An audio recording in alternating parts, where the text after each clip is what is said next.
From an entrepreneurial perspective, I've always been very passionate about creating spaces for women specifically, and creating spaces where I believe women are able to grow and develop and become the best versions of themselves, just considering how much we as women have to carry. And Rise was one of the first companies that I started.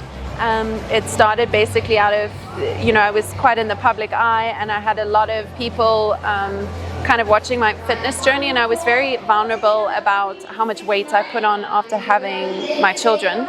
And it became a very big topic online about basically how fat I was.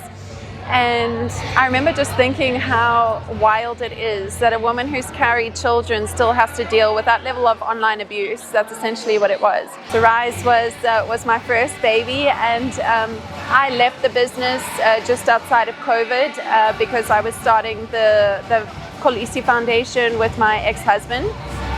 And so my focus turned to philanthropy.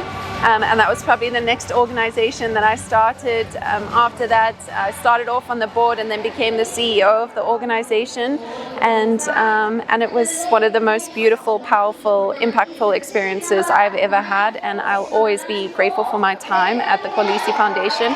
Unfortunately, I'm no longer a part of it, but I do believe that they will continue to do phenomenal work.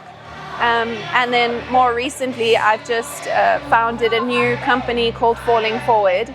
And that's really stemmed out of a life's journey of just falling and getting back up again and falling and getting back up again.